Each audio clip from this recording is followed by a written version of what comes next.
in our YouTube channel Krishu Classes. This is Shashi Chauhan. Students, हमारे class 12 के second chapter के कुछ points हमारे हो गए थे पिछले लेक्चर में। जैसे हमने देखा था कि फ्लावर क्या है, फ्लावर के पार्ट्स क्या हैं, फ्लावर के यूजेस क्या हैं, और इसको कंप्लीट करते हुए हमने देखा था फ्लावर का male part in detail. Male part in detail में हमारे ऑलमोस्ट पार्ट कंप्लीट हो चुके हैं। आज हमें पॉलन ग्रेन कंप्लीट करना है। हमने पॉलन ग्रेन के बारे में पहले भी थोड़ी बहुत डिस्कस किया कि पॉलन ग्रेन मेल पार्ट का वो पार्ट है जिसके थ्रू मेल जो है रिप्रोडक्शन इट्स मींस की पॉलिनेशन में हेल्प करता है। ओके, सो देखते हैं पॉलन ग्रेन के स्ट्रक्चर एंड इट्स फंक्शंस। सबसे पहले हम देखते हैं स्ट्रक्चर क्या है। देखिएगा, ये देखिए आपका एक स्ट्रक्चर है पॉलन ग्रेन का। पॉलन ग्रेन का जो आउटर मोस्ट लेयर होता है स्टूडेंट्स को एक्साइन कहते हैं। जो ये रफ स्ट्रक्चर दिख रहा है, irregular rough structure, that is the exine. ये क्या है? एक्साइन, जिसको हमने एक छोटे से व्यू में लिया है। एक्साइन क्या है? It is hard outer layer. ये क्या है? ये पॉलन ग्रेन का आउटर लेयर है जो कि काफी हार्ड होता है। और स्पोरोपोलिन एक और इनऑर्गेनिक कंपोनेंट्स होता है, उससे मिलके बना होता है। स्पोरोपोलिन स्टूडेंट्स एक ऐसा इनऑर्गेनिक कंपोनेंट है जो पॉलन ग्रेन को एक रेजिस्टेंस प्रोवाइड करता है। और ये रेजिस्टेंस कैसा होता है? High temperature, strong acidic characters and alkaline acids. यानी कि अगर ये पॉलन ग्रेन को हम हाई टेम्परेचर में रख दें तो भी इस स्पोरुलिन की वजह से कोई इफेक्ट नहीं पड़ेगा इसके अंदर पॉलन के अंदर पॉलन ग्रेन को। ओके, एंड इसके अलावा अगर हम हाई एसिडिक कंडीशन में भी रख दें, स्ट्रॉन्ग एसिडिक सॉल्यूशन में भी डाल दें तो भी इफेक्ट नहीं पड़ेगा। और एल्कलाइन सब्सटेंस भी अगर पोर कर दे इस पे तो भी इस पे कोई इफेक्ट नहीं पड़ेगा।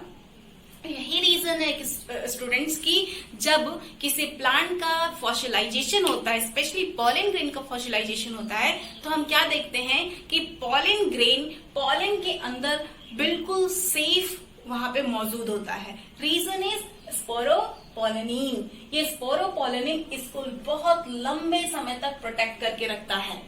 ओके, ये इसकी इतनी रेजिस्टिविटी होती है। यही नहीं, ये बायोटिक फैक्टर्स, ए बायोटिक फैक्टर दोनों से ये प्रिवेंट करता है पॉलन ग्रेन को।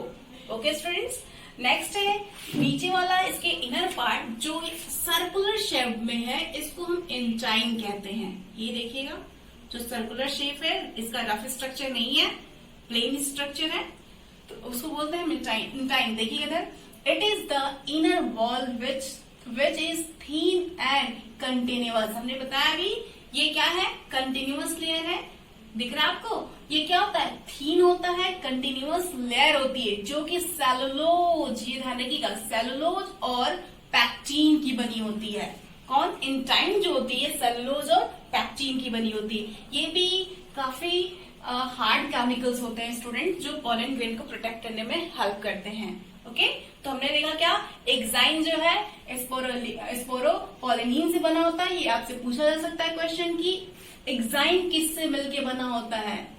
ओके, तो हमारा आंसर होगा sporopollenin. And intine is made up of किससे? Cellulose and pectin. ये चीज ध्यान रखिएगा, सेलुलोज एंड पैक्टीन से मिलके बना रहता है। ओके, तो ये आउटर मोस्ट लेयर होता है, ये मिडल लेयर होती है या इनर लेयर होती है। कौन? इंटाइन। ओके स्टूडेंट्स, नेक्स्ट है साइटोप्लाज्म। आप देख रहे होंगे ये डॉटेड स्ट्रक्चर। साइटोप्लाज्म क्या होता है? ये पॉलन के अंदर जो है एक लिक्विड स्टिकी सबस्टेंस होता है जो पॉलन के अंदर जो ये जनरेटिव सेल्स हैं, वेजिटेटिव सेल्स हैं, ट्यूब सेल्स हैं, इनको लिविंग रखता है। ओके स्टूडेंट्स, नेक्स्ट देखते हैं आपका जनरेटिव सेल्स। ये क्या है? Small and floating cyto. ये क्या होता है? ये रहा आपका जनरेटिव सेल्स। ये रहा आपका जनरेटिव सेल्स जो इस साइटोप्लाज्म में फ्लोट करता रहता है और वेजिटेटिव सेल से स्मॉल होता है। ओके, नेक्स्ट देखिएगा वेजिटेटिव सेल्स। वेजिटेटिव सेल्स क्या होता है? बिगर इन साइज होता है and having abundant foods reservoir. ये जो आपका वेजिटेटिव सेल्स होता है ये साइज में बड़ा होता है और फूड को अधिक रिजर्व करके रखता है। ओके स्टूडेंट्स, नेक्स्ट हम देख लेते हैं ट्यूब न्यूक्लियस। ये ट्यूब न्यूक्लियस जब सेल का डेहिसेंस होता है और सेल का इनलार्जमेंट होता है, ये पॉलन ग्रेन जब जर्मिनेट करता है, तो ये ट्यूब न्यूक्लियस जो होती है वो इधर चर्मपोर के थ्रू, ये दिख रहा है आपको चर्मपोर, इसके थ्रू बाहर की तरफ आउट होने लगती है। ओके स्टूडेंट, ये ट्यूब सेल्स हैं, वैक्यूल्स आप जानते ही हैं जो यहाँ पे रिजर्वायर का काम करता है।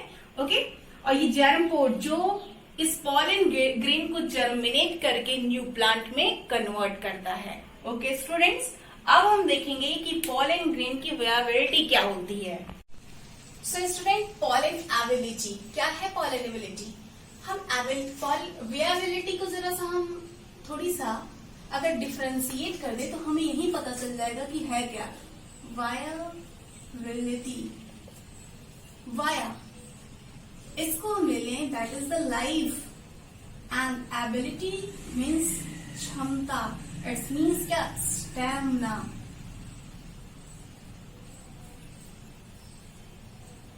ओके, इट्स मीन्स जीवन की क्षमता, किसी भी पॉलन की जीवन की क्या क्षमता होती है, that is the pollen viability. Okay, देखिएगा हमने ये लिखा है कि the period for which the pollen grain retains the ability to germinate on landing on the stigma is called as the pollen ability। क्या कह रहा है कि किसी पॉलन का वह समय अंतराल या समय काल जो पॉलन ग्रेन से जर्मिनेट होकर के न्यू प्लांट में, न्यू पॉलन स्टिग्मा पे गिर के न्यू प्लांट या न्यू पॉलन में से प्लांट में एबल होने की एबिलिटी रखता है। Okay students, so next point में हमने क्या देखा है? It is highly variable and depending on prevailing temperature and humidity. ये क्या कह रहा है कि ये हाईली वेरिएबल है, मीन्स क्या कि high temperature, low temperature, humidity, इन सब को सस्टेन करने की एबिलिटी रखने की क्षमता रखता है। ओके, क्योंकि हर पॉलन ग्रेन की अपनी अपनी एबिलिटी होती है। कुछ प्लांट ऐसे होते हैं जो हाई टेम्परेचर में ग्रोन अप करते हैं, कुछ प्लांट ऐसे होते हैं जो लो टेम्परेचर में ग्रोन अप करते हैं। तो ये सभी की सभी क्या है? हर पॉलन की अपनी अलग अलग क्षमता है। ओके स्टूडेंट्स, सो अभी हम देखते हैं कुछ प्लांट की वियाबिलिटीज। जैसे देखिएगा 30.5 आवर्स, यानी कि 30 मिनट्स एंड हाफ आवर्स जो है सीरियल्स के, जो सीरियल्स होते हैं ऑलमोस्ट उनकी एबिलिटीज होती है। जैसे हमने राइस और व्हीट यहाँ पे लिखा हुआ है, राइस और व्हीट की एबिलिटी 30 मिनट्स की होती है, ये 30 मिनट में वायबल हो जाते हैं। ओके, एंड कुछ सेवरल मंथ के लिए होते हैं लेगुमिनस प्लांट के मेंबर्स, रोजेसी के मेंबर एंड सोलेनेसी के member. Okay, Rosaceae, Solanaceae and Leguminosae के जो मेंबर्स होते हैं वो हाफ एन मंथ या सेवरल मंथ में ये वायबल होते हैं। Okay student, so student, pollen bank क्या है? पॉलन बैंक वो प्रोसेस है जिसमें हम सीड्स को स्टोर करके लंबे टाइम तक रख सके। सीड्स से ज्यादा बेस्ट कहना होगा पॉलन ग्रेन को रख सके। ओके, और इसमें होता क्या है, हम नाइट्रोजन के -196 डिग्री टेम्परेचर का सोल्यूशन लेते हैं और उसमें जब हम पॉलन को डीप कर देते हैं तो ये सोल्यूशन पॉलन के वायबिलिटी, इट्स मीन्स क्या, उसकी वर्नलाइजेशन प्रोबेबिलिटी को स्टॉप कर देती है। इट्स मीन्स जर्मिनेटिंग पॉइंट को स्टॉप कर देती है, जिसकी वजह से पॉलिन्स को बहुत लंबे समय तक हम स्टोर करके रख सकते हैं। ओके, सो देखते हैं हम। आपने देखा होगा बीज भंडार, व्हाट इज दैट? बीज भंडार इज अ पॉलन बैंक। हम वहां पे जाते हैं, बीज भंडार पे देखते हैं तरह तरह के बीज हमको मिलते हैं, ऐसे बीज जो अभी आपके बीच में भी नहीं है फिर भी वो दिखाई देते हैं। वाई? क्योंकि उनको -196 डिग्री सेल्सियस नाइट्रोजन की सोल्यूशन में डीप करके रखा गया रहता है।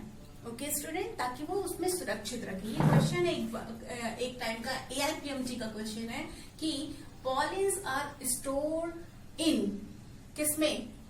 N2 -196 degree, C2 -196 degree, Al2 -196 degree, ऐसे करके क्वेश्चंस आएंगे और जिसपे आपको आंसर टिक करने होंगे। तो ये ध्यान रखिएगा, ये IMP है, यहाँ पे हम लिख दे रहे हैं IMP, it's means important, MIMP most important है। ठीक है, या PMT का पूछा हुआ क्वेश्चन है तो नीट भी पूछ सकता है आपसे। ठीक है, तो ये चीज अंडरलाइन भी हमने कर दिया है। तो देखते हैं क्या है पॉलन बैंक क्या है। Storage of pollen grain for a year in liquid and to -196 degree for later use to pollen breeding program is called what? Cryo preservation. एक चीज याद रखिएगा, जब हम सीड्स को किसी सीड्स को बहुत लंबे टाइम बाद उसको आप फिर यूज करते हैं, इसको बोलते हैं क्रायो प्रिजर्वेशन। ठीक है, जैसे कि अब बाजरा का भी टाइम नहीं है और आपकी आपको चाहते हो बाजरा का प्लांटिंग करना, तो आप क्या जाओगे बीज भंडार पे बाजरा का प्लांट लाने, सीड लाने या पॉलन लाने। वहां जाओगे तो आपको ये -196 डिग्री सेल्सियस पे डिप्ड मिलेगा, आप वहां से उठा के लाओगे। ठीक है, और उसको जब फिर से जर्मिनेट कराओगे तो इस प्रोग्राम को कहेंगे क्रायो प्रिजर्वेशन। याद रखिएगा, ये पूछा जा सकता है क्या कि breeding ability program of seed is known as what? Cryopreservation. Okay students, preservation हो गया। नेक्स्ट हमने इसमें क्या देखा पॉलन बैंक में, कि हम पॉलन बैंक के थ्रू हम किसी भी पॉलन ग्रेन को शीट को लंबे टाइम तक स्टोर करके रख सकते हैं। ओके, सो इसको पॉलन बैंक कहिए या आप बीज भंडार बोलिए। चलिए हम देखते हैं यहाँ पे, और ये चीज याद रखिएगा, पॉलन बैंक ही वो माध्यम है जहाँ पे हम न्यू पॉलन के स्पीसीज भी क्रिएट करा सकते हैं। ओके, सो कभी चलिए ठीक है, नेक्स्ट देखते हैं यूजेस। यूजेस क्या है? पॉलन प्रोडक्ट बोलिए या यूजेस देखिए। सबसे पहले हाँ, पॉलन प्रोडक्ट या यूजेस जो है पॉलन के बहुत सारे हैं, जिसमें हमने बहुत इंपॉर्टेंट यहाँ पे पॉइंट्स बताए हैं। देखिएगा, pollen grains are use in rich in nutrients. Pollen grain जो होते हैं वो न्यूट्रिएंट रिच होते हैं। ओके, इसको अगर हम इसका यूज इसीलिए किया भी जाता है क्योंकि ये क्या करता है कि फूड सप्लीमेंट में हेल्प करता है।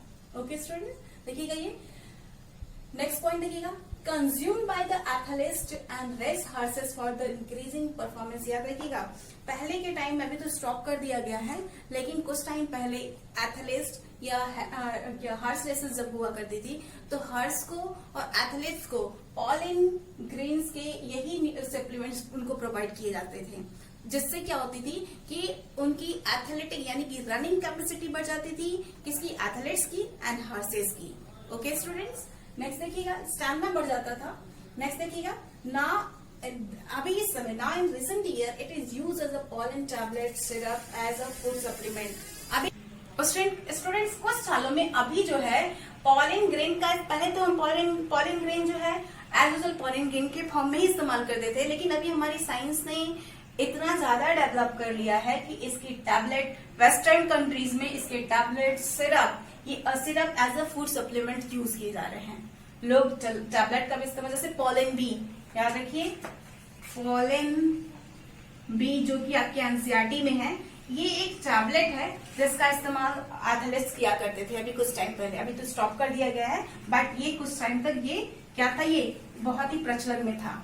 ओके स्टूडेंट्स, तो हमने देखा क्या चीज कि अभी कुछ समय में, कुछ सालों में हमारे मेडिकल साइंस ने इतना डेवलप कर लिया है कि वो पॉलन ग्रेन को as a tablet and as a syrup इस्तेमाल कर रहा है। ओके, अब हम देखते हैं पॉलन एलर्जीज क्या होती है।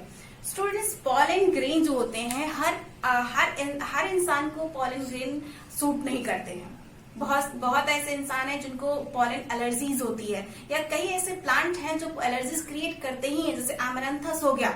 ओके, ये सब क्या करते हैं, ये एक्चुअली पॉलन एलर्जी होती कैसे है? पॉलन ग्रेन जो होते हैं वो हमारे ब्रोंकिया में जाकर के इरिटेशन क्रिएट करते हैं, और इनकी इरिटेशन से हमें एलर्जी क्रिएट होती है, जिसकी वजह से हम बार बार छींकते हैं। कभी कभी तो हमारे स्किन पर रेड रैशेस भी पड़ जाते हैं। ओके स्टूडेंट्स, और कभी कभी इसी की वजह से नौसिया भी आती है। ओके, सो हम देखते हैं क्या चीज, पॉलन एलर्जी लाइक अस्थमा भी होती है। हमने बताया ना कि जब ये ब्रोंकिया में हमारे जाता है, नॉस्ट्रल से होते ही हमारे जब ब्रोंकिया में जाता है तो ये ब्रोंकिया के वॉल पर चिपक जाता है, जिससे बार बार इरिटेशन होता है और इंसान को ब्रोंकाइटिस क्रिएट होती है। और अस्थमा क्या हो रही है कि अस्थमा में इंसान को रेस्पिरेटरी ट्रैक्ट में ये जाके रेस्पिरेटरी ट्रैक्ट को ब्लॉक कर देते हैं। कौन? पॉलन ग्रेन रेस्पिरेटरी ट्रैक्ट में जाके उसको ब्लॉक कर देते हैं, जिससे जिस व्यक्ति को पॉलन एलर्जी हुई रहती है उनको सांस लेने में तकलीफ होती है, और इसको हम बोलते हैं क्या? अस्थमा। ओके स्टूडेंट, तो हमने दिखाया आपको अस्थमा, ब्रोंकाइटिस, ये जो कि पॉलन की वजह से रेस्पिरेटरी ट्रैक्ट में होने वाली डिजीज है। कुछ डम पे भी होती है, जैसे स्किन। क्या होता है कि कुछ पॉलन ग्रेन जब हमारी बॉडी पे स्टिक कर जाते हैं तो उनकी स्टिकनेस की वजह से उसमें कुछ ऐसे टॉक्सिकेटिव सब्सटेंस होते हैं जो हमारे स्किन के लिए इरिटेटिव होते हैं और रेड रेड रैशेज क्रिएट कर जाते हैं, जिसको रेड रोज रैशेज भी हम कह सकते हैं। ओके स्टूडेंट्स, इस तरीके से हमारा पॉलन ग्रेन भी आज कंप्लीट हुआ। कल हम फ्रेशली गायनोसियम स्टार्ट कर देंगे, यानी कि फ्लावर का फीमेल पार्ट। आज हमने फ्लावर का मेल पार्ट कवर कर लिया है। ओके स्टूडेंट, सो चलिए अब आप पढ़ते रहिए, कल मिलते हैं फिर हम। ओके।